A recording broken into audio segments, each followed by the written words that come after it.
ನಾನು ಸಿಮೆಂಟಿನ ಕೆಲಸ ಪ್ರಾರಂಭ ಮಾಡಿ 55 ವರ್ಷ ಆಯಿತು. ಮೊದಲು 50 ವರ್ಷದ ಹಿಂದೆ ನಾವು ಶಿಕಾರ್ಪುರದಲ್ಲಿ ನಮ್ಮ ತಾತನ ಹತ್ರ ಕೆಲಸ ಮಾಡ್ಕೊತಾ ಇದ್ದೇವೆ. ಆಮೇಲೆ ಉಕ್ಕಡಗಾತಿರೋರು ನಮಗೊಂದು ಸಿಮೆಂಟಿನ ಗೋಪುರ ಮಾಡಬೇಕು ಅಂತ ಹೇಳಿದ್ರು. ನಮ್ಮ ತಾಯಿಯರು ಹೇಳಿದ್ರು, ನನ್ನ ಮಗ ಮಾಡ್ತಾನೆ, ಭಾಳ ಇದು ಅಂತ. ಸರಿ ಅಂತ ನಾನು ಹೋಗಿ ಮಾಡಿ. ಆವಾಗ ನನ್ನ ತಮ್ಮ ನಾರಾಯಣ SSLC ಓದಿದ್ದೆ.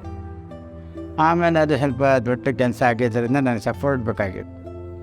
ನಮ್ಮ ನಾರಾಯಣನಿಗೆ ಅದ್ರಿಗೆ ಮುಂದೆ ಅವನಿಗೂ ಓದೋಕ್ಕೆ ಮನಸ್ಸಿರಲಿಲ್ಲ, ನನಗೂ ಒಬ್ಬನೇ ಮಾಡೋಕ್ಕೆ ಆಗ್ತಿರಲಿಲ್ಲ. ನನಗೆ ಆ ಜನ ಬೇಕು, ಒಬ್ರಿಗೊಬ್ಬರು ಸಪೋರ್ಟ್ ಬೇಕು. ಹೀಗಾದಾಗ ನಾರಾಯಣ ಬಾರಪ್ಪ ನನ್ನ ಜೊತೆಗೆ ಕೆಲಸಕ್ಕೆ ಅಂತ ಹೇಳಿದೆ. ಆಯಿತಾ, ನಾನು ಬರ್ತೀನಿ ಅಂತ ಉಪ್ಪಡ್ತಿರು ಬಂದ. ನಮ್ಮದು ಅದೇ ಮದುವೆಯಾಗಿ 2 ವರ್ಷ ಆಗಿತ್ತು. ನಾನು ಹೆಂಡತಿ ಅಡುಗೆ ಮಾಡಿ ಹಾಕೋವು, ನಾವೆಲ್ಲ ಸೇರಿ ಒಂದು 5-6 ಜನ ಕೆಲಸಗಾರ ಇಟ್ಕೊಂಡು ಅದೇ ಪ್ರಾರಂಭ ಮಾಡಿದೆ. ದೊಡ್ಡ ಕೆಲಸ ಅಂದರೆ ಆವಾಗ ನಾರಾಯಣ ಊರಿಗೆ ಬರ್ತಿದ್ದ, ನಮ್ಮ ಹತ್ರ ಇರಬೇಕು. ಆವಾಗ ನಮ್ಮ ತಾತ ಪರಸಪ್ಪನವ್ರು ಹೇಳ್ತಾಯಿದ್ರು, ಈ ಕೆಲಸ ಮಾಡ್ಬೇಕಾದ್ರೆ ಏಕಾಗ್ರತೆ ಇರಬೇಕು, ಒಂದೇ ಮನಸ್ಸಿಂದ ಇರಬೇಕು, ಮನಸ್ಸು ಗಟ್ಟಿ ಮಾಡಬೇಕು ಅಂತ ಹೇಳ್ತಿದ್ದೆ. ಆವಾಗ ನಾರಾಯಣ ಕೇಳ್ಕೊಂಡಿದ್ರು, ಬಾಯಿ ಮುಚ್ಕೊಂಡ್ಬಿಡೋದು ಗಟ್ಟಿ ಅಂತೇಳಿ. ಏನೋ ಹೆಂಗೆ ಮುಚ್ಕೊಂಡು ಅಜ್ಜಿ ಹೇಳಿ ಏಕಾಗ್ರತೆ ಇರಬೇಕು ಅಂತ, ಅದಕ್ಕೆ ಅಂತೇಳಿ ಅದೇ ಅಭ್ಯಾಸ ನಮಗೆಲ್ಲ. ಏನಪ್ಪ ಹಿಂಗೆ ಮಾಡಿದೆ, ಹಂಗಲ್ಲ ಕಣೋ, ಮನಸ್ಸೊಂದು ಇದ್ರೆ ಸಾಕು, ಆಗಲ್ಲ ಮುಚ್ಕೊಳ್ಳೋಬಾರ್ದು ಅಂತೇಳಿ ಎಷ್ಟು ಹೇಳಿದ್ರು ಅದೇ ಒಂಥರ ಮನಸ್ಸಿಗೆ ಹಚ್ಕೊಂಡ್ಬಿಟ್ಟು ತುಂಬ ದಿವಸ ಅದರಲ್ಲೇ ಹೋದ. ಆಮೇಲೆ ಮತ್ತು ನಾವು ಸಮಾಧಾನ ಮಾಡಿ ಅಲ್ಲಿಂದ ನಮ್ಮ ಅಣ್ಣ ತಮ್ಮಂದಿರ ವ್ಯವಹಾರ ಶುರು ಆಯಿತು. ನನಗೆ ಯಾರೂ ಇರಲಿಲ್ಲ ಕೆಲಸಗಾರರು. ನಾನೊಬ್ಬನೇ ಅಪ್ಡೇಸ್ ಇದನ್ನು ವಿಕ್ರಯ ಮಾಡೋದು, ಶಿಲ್ಪಿ ಕೆಲಸ ಮಾಡೋದು.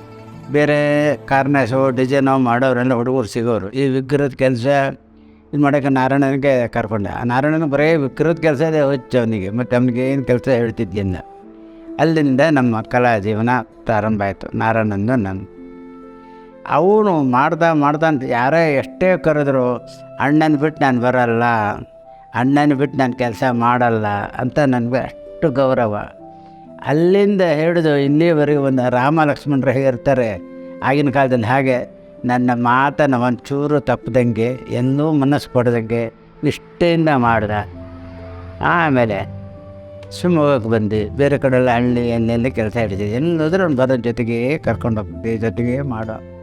ನನಗೆ ಬಿಟ್ಟು ಅವ್ನು ಇರೋಕ್ಕೆ ಮನಸ್ಸಾಗ್ತಿದ್ದಿಲ್ಲ, ಅಷ್ಟು ನಿಷ್ಠೆಯಿಂದ ಮಾಡ್ದೆ. ಆನೆಗುಡ್ಡಲ್ಲಿ ಮಾಡ್ದೆ, ಮಾರಿಕಾಂಬ ದೇವಸ್ಥಾನ ಮಾಡ್ದೆ, ಸಾಗರದ್ದು. ಎಲ್ಲೋದ್ರೂ ಅವನೇ ವಿಗ್ರಹದ ಕೆಲಸ ಮಾಡೋ. ನಾನೆಲ್ಲ ಡಿಸೈನ್ ಕೆಲಸ ಬೇರೆ ಹತ್ರ ಮಾಡುತ್ತಿದ್ದೆ. ವಿಗ್ರಹದ ಕೆಲಸದಲ್ಲಿ ಮಾಡಿ ಮಾಡಿ ಮಾಡಿ ಅವನಿಗೆ ಕೈ ಚಳಕ ನೈಪುಣ್ಯತೆ ಆಗ್ಬಿಟ್ಟ. ಅವನಿಗೆ ನನಗೂ ಮೀರಿಸೋ ಅಷ್ಟು ಮಟ್ಟಿಗೆ ಕೆಲಸ ಕಲಿಸಿದ್ದಾರೆ ದೇವ್ರ ದೇವರಿಂದ.